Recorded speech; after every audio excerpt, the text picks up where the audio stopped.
What if it rained food? What if Earth was a cube? What if we had 9 lives? What if bits could fly? It's absurd. If money grew on trees, if we didn't have knees, if we walked through life slightly magnetical, it's absurd. Absurd Hypotheticals. Hello everybody and welcome to Absurd Hypotheticals, the show where we overthink dumb questions so you don't have to.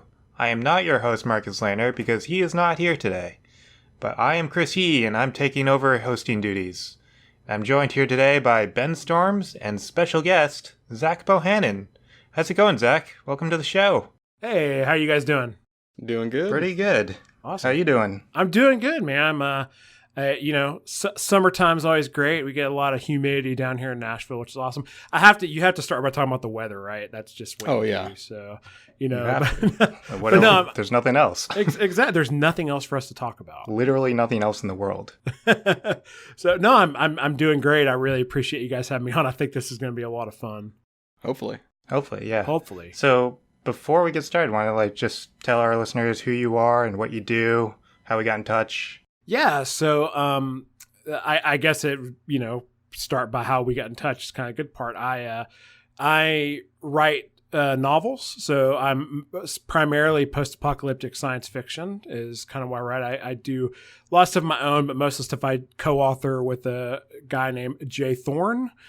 And, we're just huge fans of post-apoc. And so as writing that stuff, and I've published right around 25 books or so, I read a lot of it. And one day I was cruising through Amazon and I came across this crazy looking cover with a robot riding a horse through a wasteland. And I was like, that looks awesome.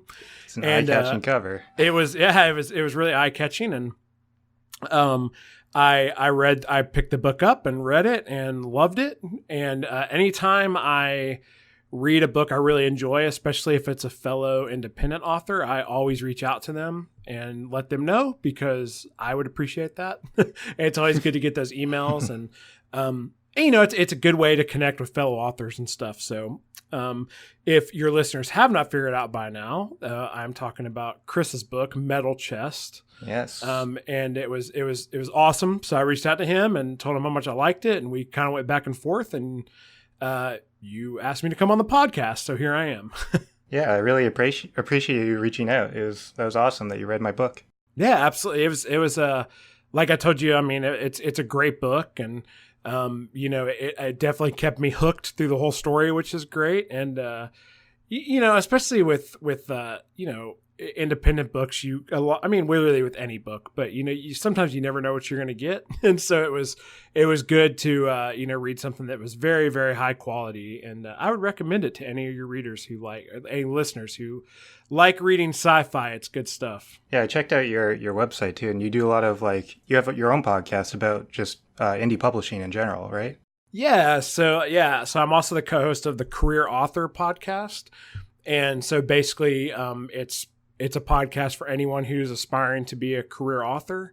We talk about everything from just publishing in general to we talk a lot about craft, and we talk a lot about like productivity and time management, all kinds, and running a business. We talk about pretty much everything that would go into being a full-time author. So that comes out every Thursday of every week.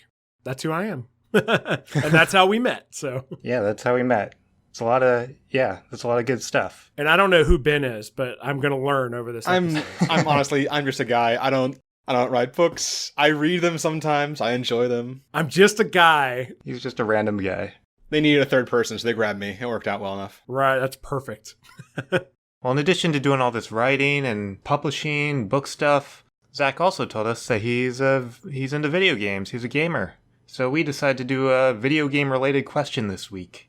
So this week's question is, what if video game items existed in real life? And the way we did this was we basically just picked video games that we've played in the past or that we liked, and specifically looking at video games that have interesting items in them. And we just picked items that we thought would be interesting if they existed in real life. And we wanted to look at the impact that they'd have in the real world. So Ben, do you want to go first?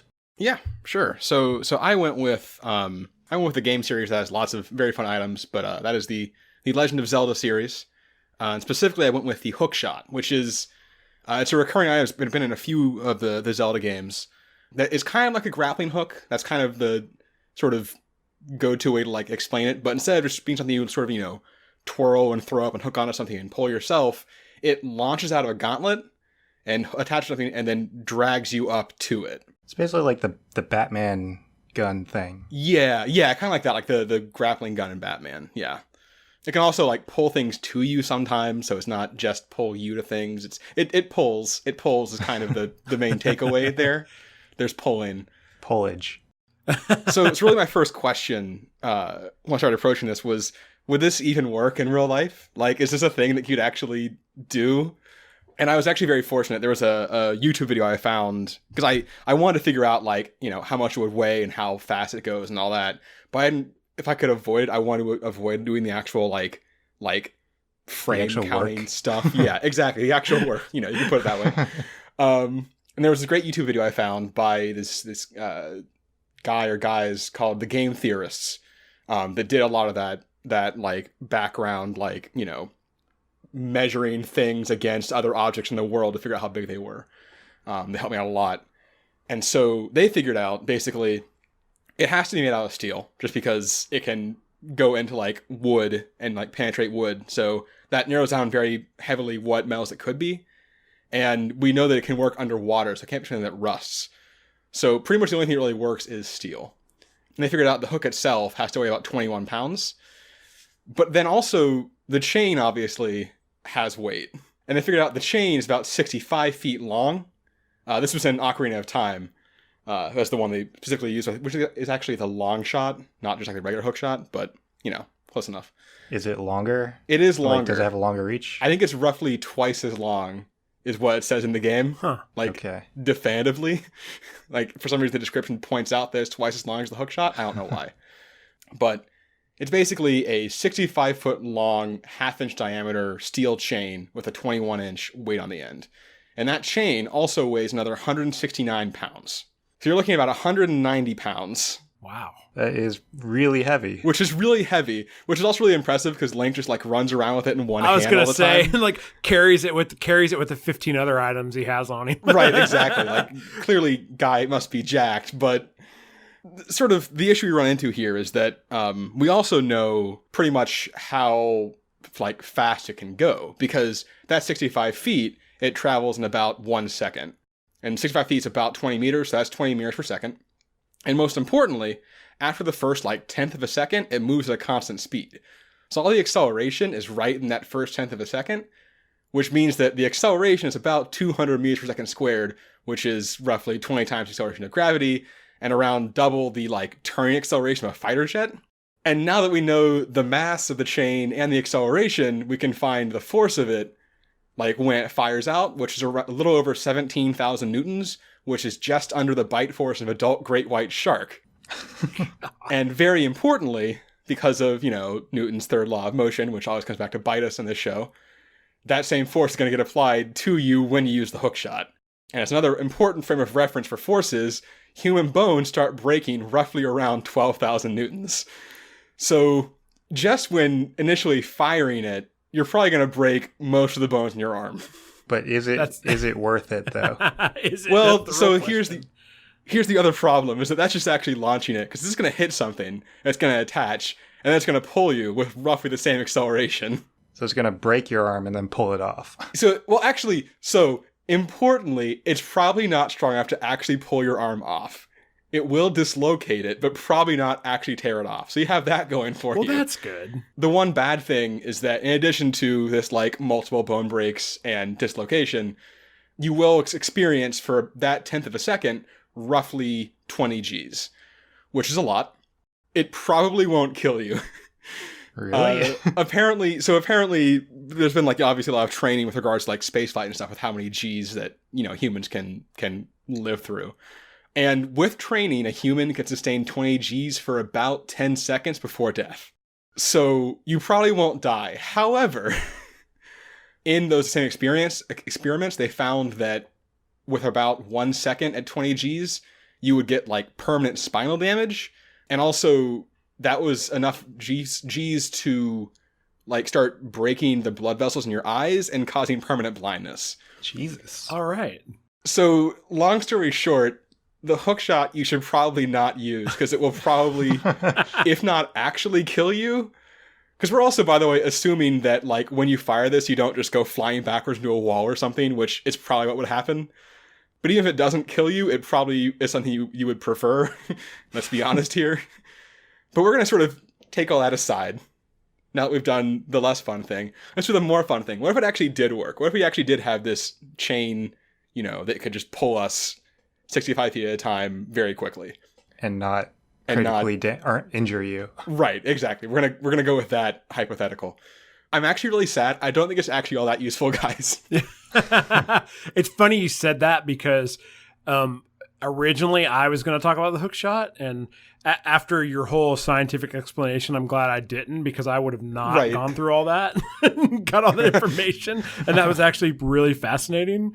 But that was part of the reason I ended up not laying on that one, because I was like, how useful would that really be? It just doesn't do much, like because 65 feet isn't actually all that far. Yeah. So like, and like you can't really like scale a building with it. Well, I was trying to figure out. So you could go upstairs marginally faster if it's one of those staircases with like it loops around, like the banister all the way around. You could like go staircasing like side to side, kind of. But that seems very dangerous and not all that, you know, helpful. The one place where it could be fun and possibly useful is if you live somewhere with a lot of balconies. You could kind of be like really slower, awkward Spider-Man, which isn't great, but you can still condense that sentence into your Spider-Man, which I think is good enough. So you have that. Honestly, I think the most useful thing I thought of was, so I live in a 3-story building, and I park back behind it, and there's not an elevator in my building, and getting my groceries is really annoying, but there's a window at the end of the hallway, and I could open the trunk of my car and hookshot my groceries back up to me. Now, you might be saying, this seems like a really boring use for a hookshot, and I agree with you, but man, I really tried. Well, it's funny to me that you're thinking vertically, and it's funny because when I think of Zelda, you know, I'm 35, so like I think about top. Oh, you're thinking like Link to the Past. Yeah, and like when you watch him do it in Link to the Past, you're honestly wondering, like, do his feet even leave the ground, or is he just like dragging? You know, like so. So I was trying to figure that out too. So you can go 65 feet in a second. Yeah, which is good. Like obviously that's fast, but you have to be able to hook onto something. Yeah. And then once you get there, you have to like reset and do it again. So like, I wouldn't want to do that for long distances. Could you put on like roller skates and then hook onto the ground and like launch yourself forward with the roller skates on? Oh, that seems very dangerous. It does seem really dangerous. See, I'm thinking, maybe. Where my head goes is like, you know, if you're at like a cocktail party or like a club or something, and like across the room you saw some really good looking girl, you know, you could just like hook shot. I mean, how awesome would you look? You know, just do like the scorpion, get over here. Yeah, like. Exactly. Just like you're just kind of eyeing this person up, and then seconds later you're right next to him. Like, how impressive would that look? that works. That does work. You know, forget about your groceries. Oh no, like, well, that's where there are. It's all these like these moderate range, quick speed uses, which there aren't that many of, and they would all look very cool. Yeah, you are right. I think that's it. More than anything, it would be cool, which I think is probably enough. I'm hoping, but overall usefulness, I don't think it's actually that useful. I was very sad about that. Yeah, that is a bummer. I mean, there are some applications, just not all that many, unfortunately. And also, once again, it would absolutely wreck you to use even once. That's kind of the big thing to come back to as well. So maybe don't use a hookshot if you find one. That's kind of what I've learned mostly through this research. Nice. So yeah, that's what I have. Zach, what'd you do? Well, can I ask you an important question first? Of course. So, because Zelda is my favorite game franchise ever. So, like, just to go into video game nerdom for a minute. Definitely. What's your favorite Zelda game? That's really tough. So the first one I played, and I played it a lot, was when they did the Link to the Past like re-release on Game Boy. Okay. That was like one of the few games I had on Game Boy, and I played that a lot. Breath of the Wild was really good. Yeah. And it's really hard to not just say Breath of the Wild because it was just that's my favorite. That's the for me up until then it was Link to the Past, but it's definitely Breath of the Wild now. Yeah. I still haven't played Breath of the Wild yet. So I don't have a Switch or Wii U. What I think it was with Breath of the Wild was that like it felt the way that you always kind of in your mind felt like Zelda should be feeling. Yeah, exactly. Like, you know, like Zelda in all the, like, particularly in like the 3D ones, it's like, you know, these big grand adventures are always kind of constrained by the nature of Zelda games.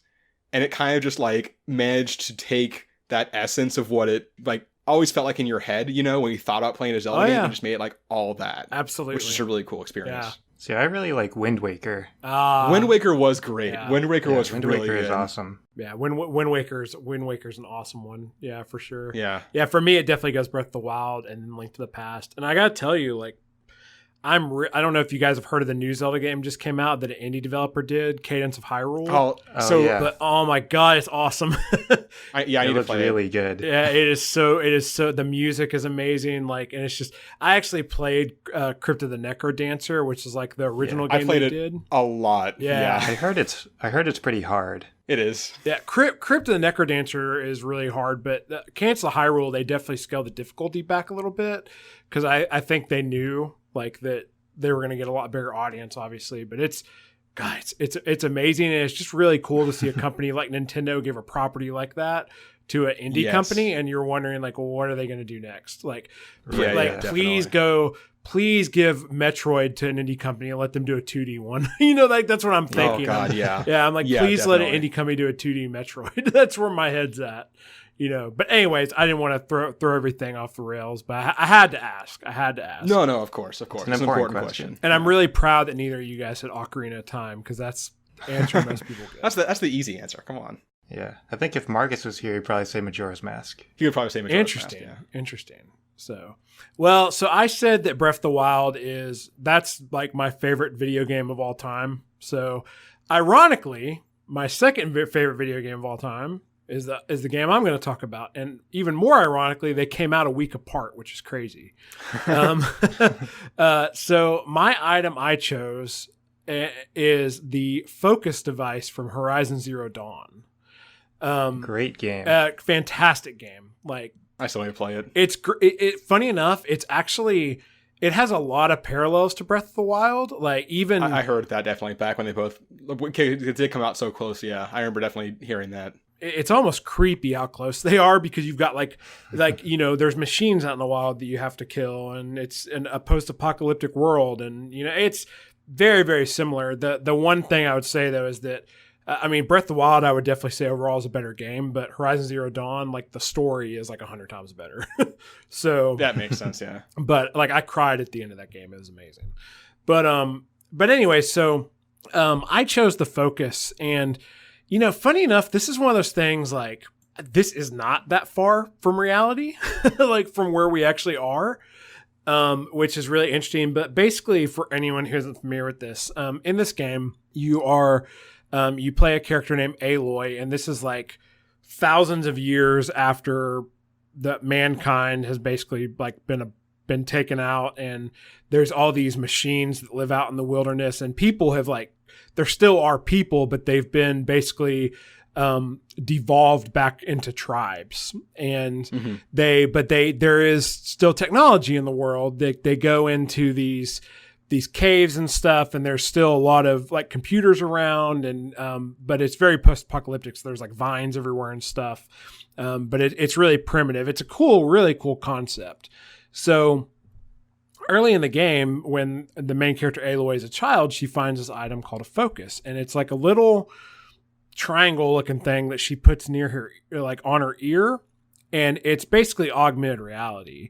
So the purpose of it in the game, it gives like this globe in front of your character, and basically you can like scan the landscape. So like you can, if you come across a machine, you can scan the machine and it'll tell you what its weaknesses are, and things like that. But you know, you can also like scan environments, so you can see what kind of things you can interact with and all that. It's a really, really interesting thing. And then there's also, she discovers later on that there's other people that have these devices, even though she thought she was like one of the only ones, because she finds it deep in this like cave where humans used to live. It's like an old lab or something. And she finds someone else has them, and they're able to communicate with each other if these people have these devices. So again, like, it probably isn't really far from where we are. I mean, if you think of things like Google Glasses and stuff, you know, it's basically just a bunch of existing technologies jammed into one. Absolutely. And actually working on like most of those technologies as they are now. So from that aspect, it almost seems kind of, I don't know, like almost kind of a boring thing to pick. Cause like, but at the same time, like I have, like, I love kind of the whole idea of like, when you see like stuff in cyberpunk movies and books, you know, where you like, you know, what are phones going to be like in 2075 or something, you know, or 2175, you know, like, I mean, and you see things like in Total Recall where the remake, which was not a great movie, but I thought it was cool how I didn't see the remake. It wasn't great, but it's interesting because like great. For their phones, they just like put their hand on glass. And then it like the phone shows up there, and it's interesting. But I just think that kind of technology is like really interesting. But I don't know, like this is one of those things. Obviously, we don't have machines and stuff like walking around on Earth, so like I do kind of wonder like how useful something like this could be. But would it translate into like, you can scan your microwave or you can scan your coffee That's machine? what I would think. Yeah. You know, I was just thinking like, you know, with Google has through like Android through the camera now, you know, you can look at some object and it can it can figure out what it is and bring up information on them. Yeah. I'm assuming you can do something similar with this, you know? Yeah. So, I mean, yeah, from that aspect, it definitely would be interesting. And, you know, like maybe even if you're shopping somewhere and you can scan an item, like just without having to like pull out your phone and do it or something, it can tell you like, you know, if there's like a lower price on that item somewhere or something like that. Like you can do like a quick scan. So, or maybe even if you could like, you know, something's wrong with your car and you could like scan your car and it would tell you what was wrong with it immediately. Oh yeah. You know, so it's like stuff like that, like could be super, super useful.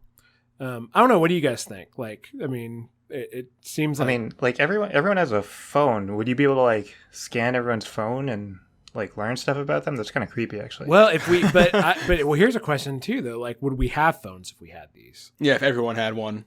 Yeah, like if everyone had this, like, would it replace the phone? You know, I mean, because then, you know, you would be able to, again, because you can communicate through these things. So, you know, maybe that's where communication would go. I don't know, you know, and but now I'm seeing this terrible moment. You know how like when you're on the bus and there's someone who's on a phone call and got how annoyed, like you get annoyed with them. But now imagine if they were actually seeing a person and acting like they were talking to that person and you were standing right where that person was and they were like looking at quote unquote you the entire time and like reacting to where you are.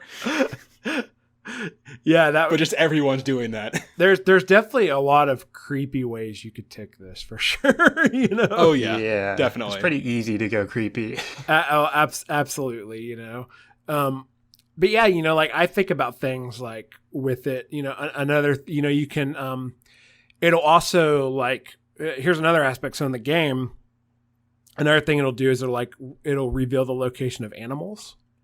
So, and humans actually. So, you know, it would also be a way for you to be really aware of your surroundings. So, because it'll light up like animals and humans will light up like orange or red or something in it. So even think of something simple. Like what if you're on like a nature hike and I was just thinking that. And you had that thing on and like you could see if there was like a poisonous snake or something near you that you might not even know is there, you know, or like a bear or something, like you'd be able to see them and then it would like help you take extra precaution from that. So like even something as simple as that could be really cool. I mean, in the game, you can also see like the trail of the enemy, right? Yes, you can. I don't know how that would really translate, but I don't know, but like that, but that is a good point though. Yeah, like you can see the trail of certain machines and see their patterns and stuff, so that you can be stealth and all that. You know, like again, I'm with you. Like I don't know how that would really translate, but but it's still It's like seeing public transit lines, basically.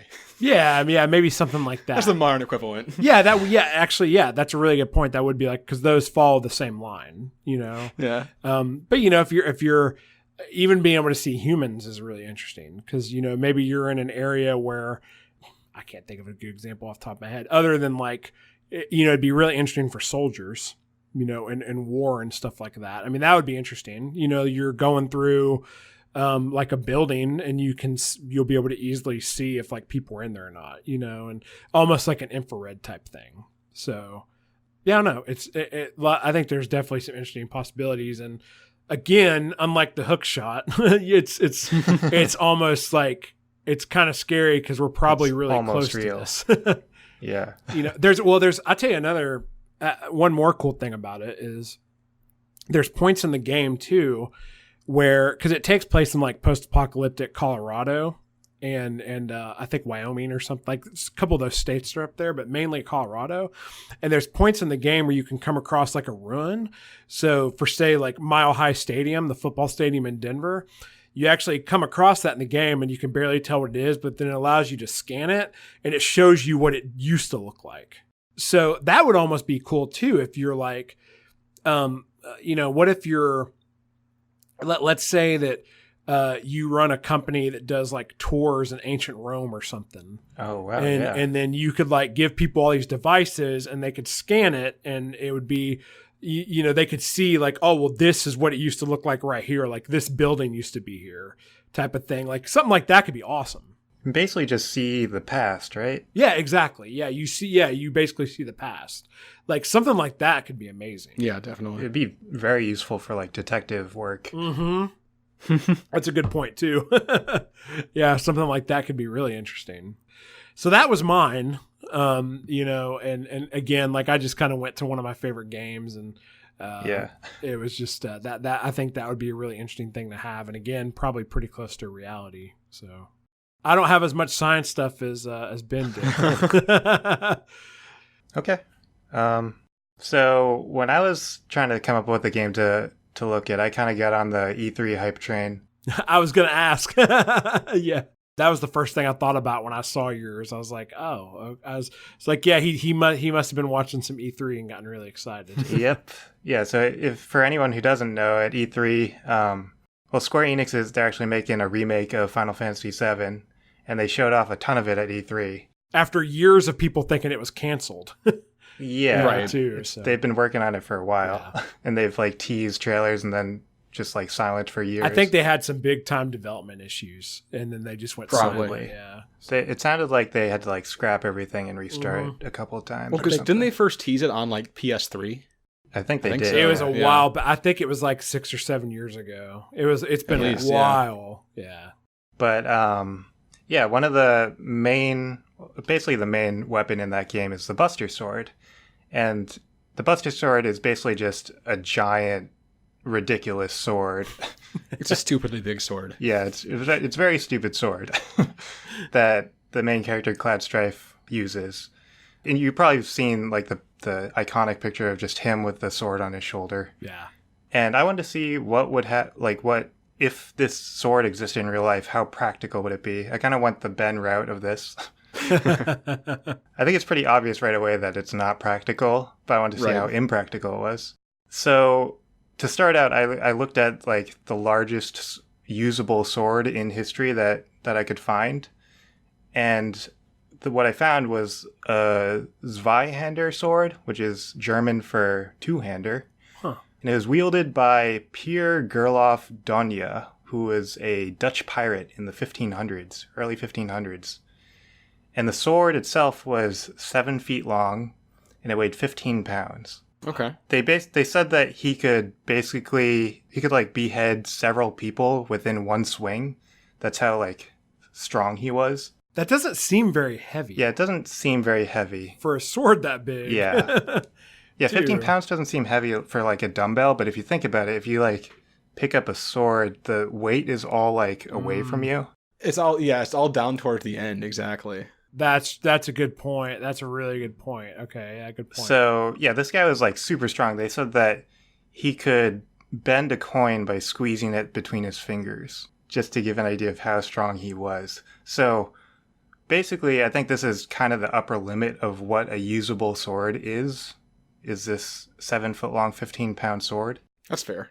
So I want to see, how does the Buster sword compare? Now, the Buster sword is only 6 feet long, which is shorter than the Zweihander sword, but it is a foot wide. Wow. And yeah, usually swords are only like a few inches wide. Yeah. But this is a full foot wide. Holy crap. So I was trying to imagine like how heavy this would be, but I actually didn't have to imagine it because, unsurprisingly, there's a ton of people that have tried to make their own Buster swords. So again, I went the Ben route and found people that did this for me. It's important. We don't have that much free time. And I found a YouTube channel called Man at Arms, where they basically just make a bunch of like fictional swords in real life. So they're blacksmiths, and they like professional blacksmiths. They make fictional weapons for movies. Oh, nice. So they took a stab at this Buster sword situation. Please tell me that was intentional. It was not intentional. Seriously? It thought was that was seriously not planned. intentional. Nope. Oh my god. Yeah, so they made the Buster sword, and they made it out of a combination of steel and aluminum for the blade. And then they obviously made it 6 feet long and 1 foot wide, but they only made it 3/8 of an inch thick. Huh. And with these dimensions and materials, it ended up being around 80 pounds. Jesus. So, yeah, way, way heavier than the Zweihander sword already.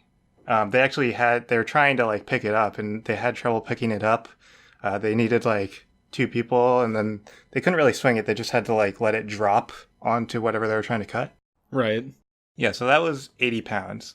But I found in a behind-the-scenes book for Final Fantasy VII Advent Children, which is like a side movie that they made for Final Fantasy VII. In that book, Tetsuya Nomura, who was the main character designer for the original game, he said that he intended for the sword to be made completely out of steel. So, also, if you look at like screenshots, it's definitely thicker than 3/8 of an inch. It's about like an inch thick in screenshots of the sword. So that first build wasn't very accurate, but I found a more recent build, and his goal is basically just to make it as accurate as possible, regardless of how impractical it was. Right. Otherwise known as entirely impractical. Yes. It was ridiculous watching this video, but the channel is called Pretty Hate Machining. He also just builds fictional swords. And he did make this an inch thick, and he made it entirely out of AR-500 steel, which is the material that they use to make like gun range targets. So he actually broke like a bunch of his tools trying to make this. Like he was trying to use drills, and his drills kept on burning out and stuff like that. But when he finished making it, it ended up weighing 123 pounds. Wow. As a point of comparison, Taylor Swift weighs 125 pounds, according to OK Magazine in 2015. So when they finished making this sword, he contacted a guy named Robert Oberst. And Robert Oberst is this. He was second place in the 2014 America's Strongest Man competition, and 8th place in the 2018 World's Strongest Man competition. And he tried to lift the sword, and he could not lift the sword. Wow. At least by the handle. Right. So he tried to, because they were trying to get like the iconic pose with the sword on the shoulder. Yeah. So they had like a bunch of people pick it up at the same time and like place it on his shoulder. And he was like really struggling with it. And he tried to swing it, and he could not swing it. So what they ended up doing was they had a guy stand behind him and like throw the sword off of his shoulder so that he could like swing it down, because they wanted to like destroy something with it. Of course, as you would. Yeah. So they swung it onto a car. They like threw it into the car a bunch of times too, for I guess just for fun. Why wouldn't you? Like, Yeah. I would. It was actually kind of scary watching them, because like this thing is sharp and it's also very heavy, but they're clearly not in control of this sword Right. that has a sharp edge on it. But I mentioned before that it's made of AR-500 steel. So gun range targets, they range in thickness. And I found a chart that lists the thickness of, like, how thick does the target have to be to stop a certain bullet. Mm-hmm. And 3/16 of an inch, like the range was 3/16 of an inch to 5/8 of an inch. And 5/8 of an inch can stop a 500 BMG, which is a 50 caliber machine gun. And as a point of comparison, the 3006 Springfield is a common, like, hunter's gun. Mm-hmm. It's very common. And the muzzle energy of the Springfield is 2,000 to 3,000 foot-pounds of force. Now, the 50 BMG has a muzzle energy of 10,000 to 15,000. So it's 5 times as powerful as a Springfield. And the 5/8 of an inch can stop that. Now, our blade is a full inch, which is nearly double that. So, actually, in the same video as the world's strongest man guy trying to lift it, like the second half of that video was them shooting guns at it just to see like what could penetrate it, if anything. So they started at a low caliber and they worked their way up, and all the low calibers did absolutely nothing to it. And they finally made it to the 50 BMG, and when they shot it with that, it made like a tiny, tiny, tiny dent. And what they ended up doing was they ended up using incendiary bullets, which that didn't really do anything, but it had like a cool blackened effect. And then they used armor-piercing rounds. And the armor-piercing rounds did do damage to it, but it did not get all the way through. There was like a divot, but it didn't go all the way through. So it's a beefy sword. Right. To say the least. if you haven't gotten that yet. And totally impractical. Yeah, totally Completely impractical. impractical. You can't use it at all. But I wanted to see if so I was trying to think of, like, obviously you can't use it as a sword, but can you use it as something else? And I struggled.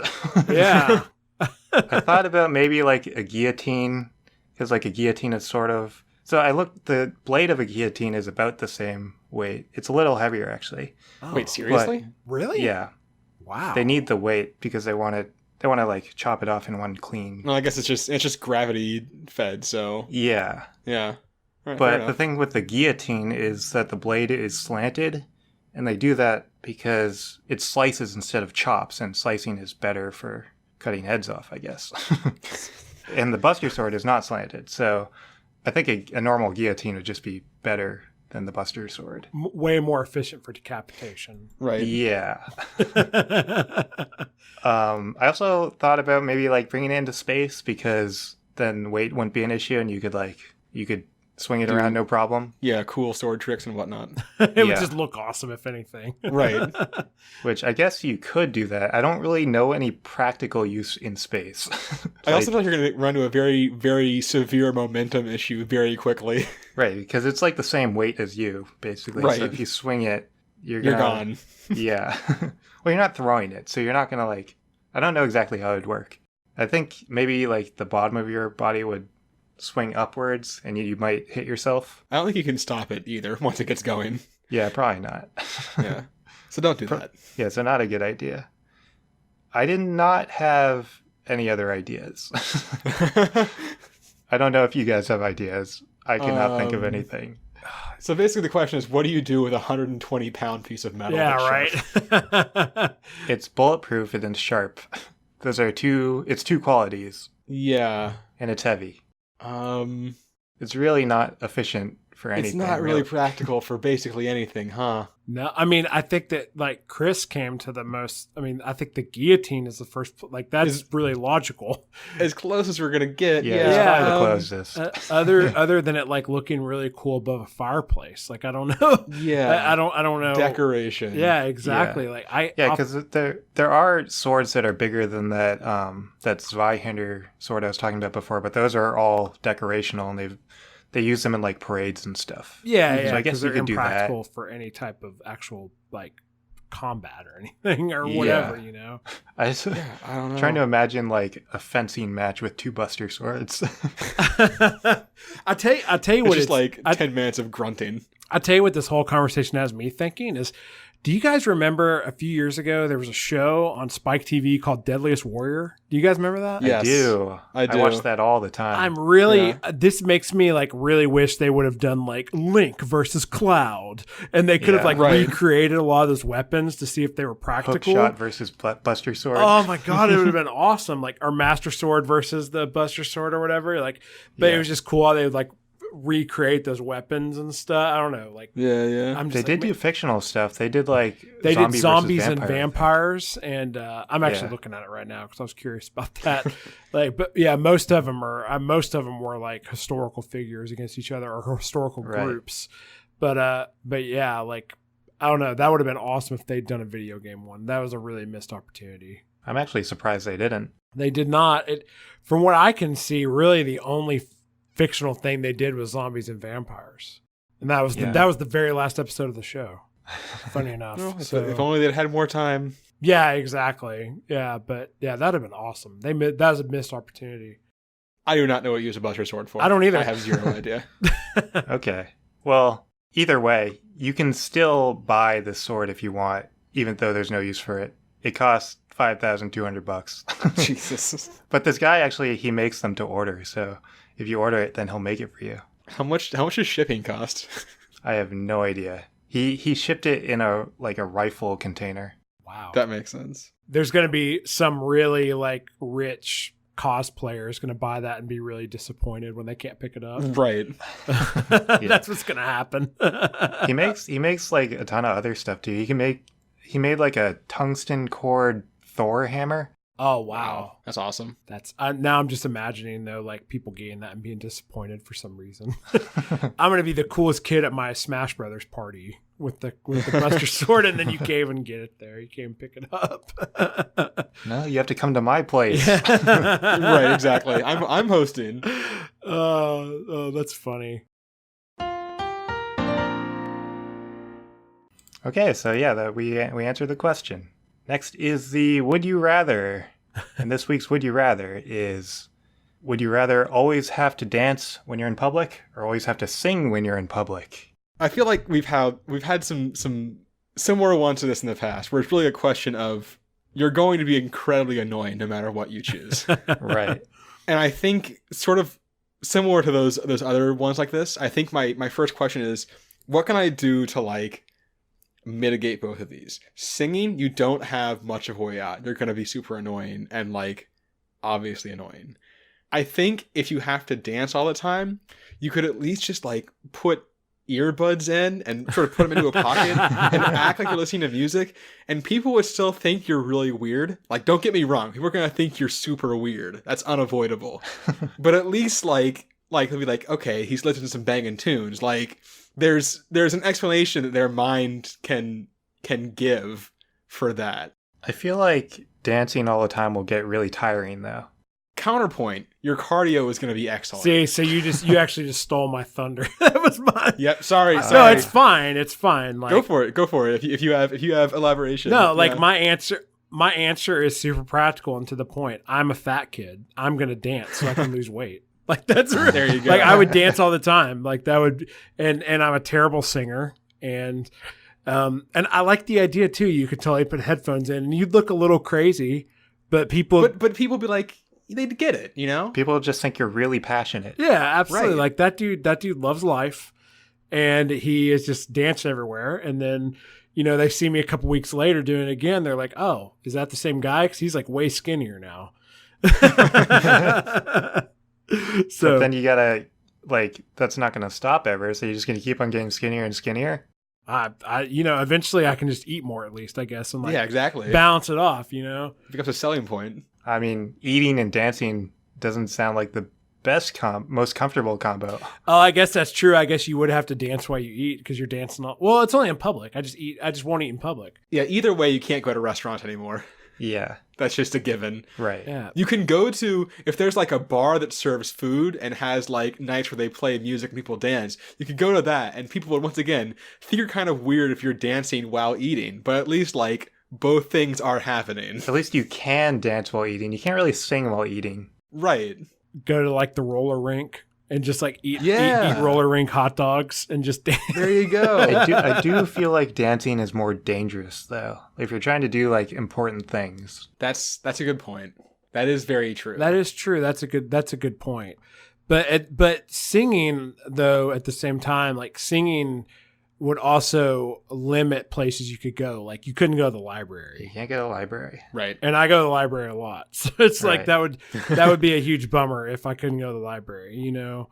Now I'm seeing you like once again with the earbuds in dancing through the library like I also wonder too, like it almost feels like you could, I don't know, could you control dancing a little more? Like could you like be a little more low key and like just kind of be shaking your hips or whatever I mean, I guess you could like whisper sing. But Yeah, I like, don't know singing what just feels qualifies.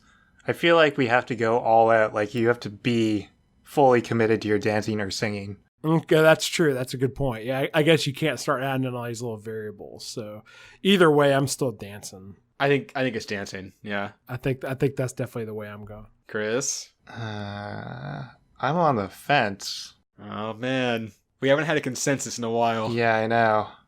I'm gonna go dancing too. I feel like singing. There we go. Singing, you can't really talk to. I mean, I guess you can talk to people. You just sing what you have to say. Like, Right, that's what it but would you're be. gonna But- destroy your voice. Like your vocal cords can't withstand that much singing. Okay, counterpoint. You will become a very good singer. You kind of have to, just like over time, I'd imagine. You will, but you can't like sneak up on anyone. If you ever wanted to do that. How often do you sneak up on people? Why is that a concern for you? I don't know. It's just it's a point. All right, you want to keep your options open. Fair enough. Okay. Yeah. Now I just have this visual of you just like sneaking up on people but dancing. Yeah. Just like right behind people, just like totally freaking dance. Like that's funny. It's just the visual of that. Or you're sneaking up on someone and you're singing like a sneak up song. I love it. Okay, no, you do it if you're in like a restaurant or a store that plays music over like the PA. You're just like singing the song that's on, like trying to match as closely as possible. But seriously, like what isn't it like? So with singing, like I brought up, you know, like the library, that'd be super rude. Mhm. Like, what is a place where dancing would really at the end like be rude? Like, is there an example of that? Funerals. Touche. Well, I think a funeral both would be Both bad. both are pretty bad, but I feel like dancing might be you could play off singing at least maybe a little bit more You eloquently. could sing something sad. Exactly. It's hard to dance sadly. That's a good point. I think it would be. Also, like a crowded subway or something, or just any crowded place, because you got to move around. Oh yeah, You're public bumping into transport would be people. bad. That's a good point. Yeah, that could be pretty bad too. But I Or don't know. just like in your car. That's technically public, right? Like people can see I you. dance in my car a lot, to be fair. I guess it depends on what qualifies as dancing. Do you have to like move your feet and stuff? If you have to move your feet, that does get complicated. But if you can do like a lot of heavy like hip through shoulder I'm thinking. movement. I'm thinking shaking your hips is probably like yeah. You can do that while you drive. Yeah, that's what I'm saying. But I think that should be like the minimum of what constitutes dancing. Right. I'm doing it right now because obviously this is an audio medium, so it's really helpful for everyone. Everyone can see it. As a podcaster, you choose dancing because no one can know. Exactly. This podcast would be much more awkward if I had to sing the whole time. Yeah. You could edit around it, Chris. It'd be fine. Yeah, I guess I'll go dancing. You guys have convinced me. All right. Dancing it is. It's got to be Dancing it dancing. is. You'll just either look like you're really happy or like you have to pee all the time. Oh, God. I didn't think about having to go to the bathroom. Oh yeah, public bathrooms. Public bathrooms are dangerous. Yeah, your criteria was moving your hips. Yeah. that's true. Especially if you're in like a trough urinal type thing, where Right. the Oh, yeah. fires Yeah, that's- between you dudes are gonna be like, "What the hell are you doing?" Well, singing's still going to be weird then, too, but probably not as weird as dancing. I've Yeah, been in the that's- bathroom with I think people dancing- singing before. Oh, well, who hasn't? Anyway. Anyway, yeah, that's basically it. Before we close out, Zach, do you want to plug anything, or where can people find you? Yeah, I would say, you know, if you're interested in, you know, if you're someone who's thought about writing a book, you know, nonfiction, fiction, you want to write that, you know, the next great American novel, you say, you can check out the Career Author Podcast. You can look it up on iTunes or wherever you're listening to this podcast. Or you can go over to thecareerauthor.com. Or if you enjoy reading like science fiction books, Definitely check out Chris's first. But you can also check out moltenuniversemedia.com. So that's molten like lava, universemedia.com. And all my fiction stuff's over there. All the different post-apoc and sci-fi stuff that I write is over there. So you can check it out. Okay, and that wraps it up. Tune in next week where we will answer the following question. What if you had to make every decision with a coin flip?